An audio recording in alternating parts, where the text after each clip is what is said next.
Welcome to Sword Sharpening, a daily scripture reading from Monumental Grace.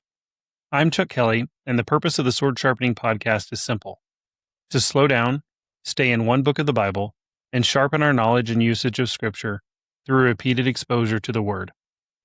Each day for 1 month, we read the same book of the Bible together, not to rush through God's Word, check off a list, or complete a Bible in a year plan.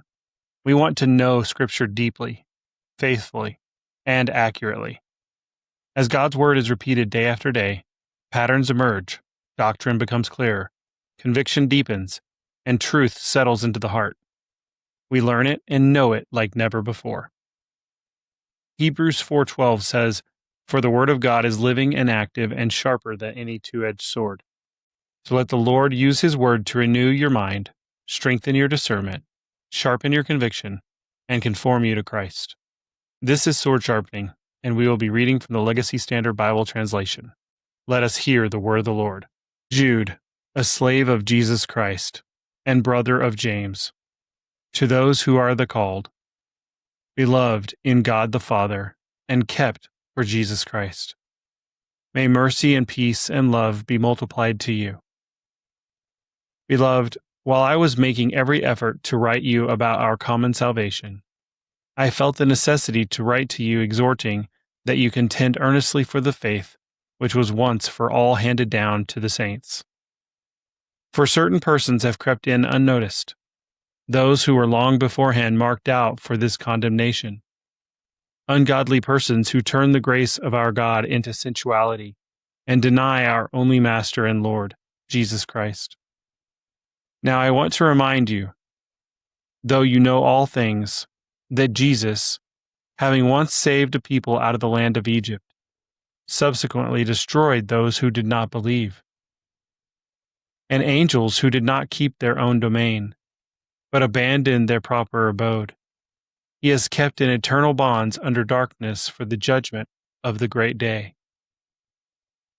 Just as Sodom and Gomorrah and the cities around them, having indulged in the same way as these in gross sexual immorality, and having gone after strange flesh, are exhibited as an example in undergoing the punishment of eternal fire.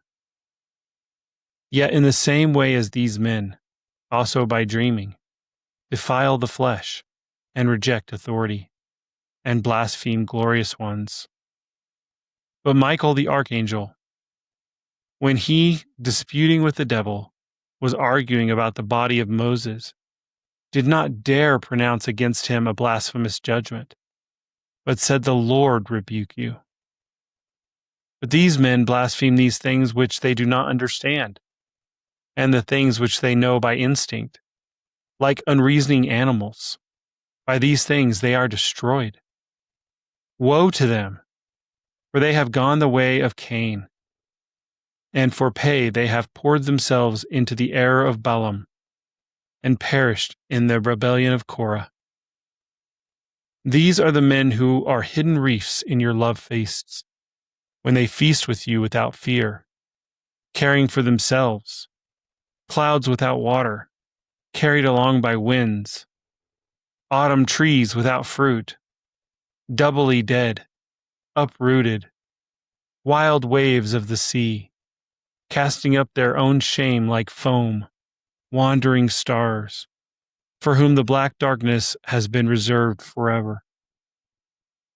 But Enoch, in the 7th generation from Adam, also prophesied about these men, saying, "Behold, the Lord came with many thousands of his holy ones, to execute judgment upon all, and to convict all the ungodly of all their ungodly deeds, which they have done in an ungodly way, and of all the harsh things which ungodly sinners have spoken against him.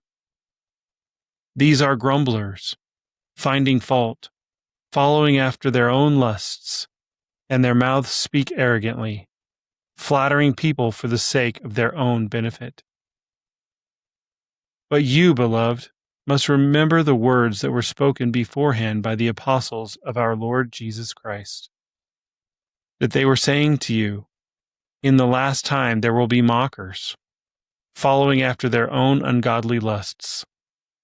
These are the ones who cause divisions, worldly minded, not having the Spirit.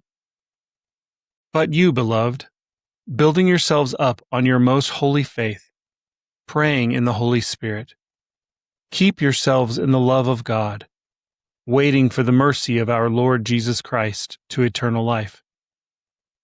And on some who are doubting, have mercy. And for others, save, snatching them out of the fire. And on others, have mercy with fear, hating even the tunic polluted by the flesh. Now to him who is able to keep you from stumbling, and to make you stand in the presence of his glory, blameless with great joy. To the only God, our Savior, through Jesus Christ our Lord, be glory, majesty, might, and authority, before all time, and now and forever. Amen. You have been listening to Sword Sharpening from Monumental Grace. Continue in the Word today. Read it carefully. Meditate on it prayerfully. Return to it repeatedly. Hide it in your heart, and remain watchful in your walk with Christ. Remember that 2 Timothy 3:16 teaches us that all Scripture is God-breathed and profitable for teaching, for reproof, for correction, for training in righteousness, so that the man of God may be equipped, having been thoroughly equipped for every good work. If this daily Scripture podcast has encouraged you, share it with someone who needs more of God's Word in their life. May the Word of Christ dwell in you richly. Until tomorrow, put on the full armor of God, stand firm in the faith, and keep your sword sharp.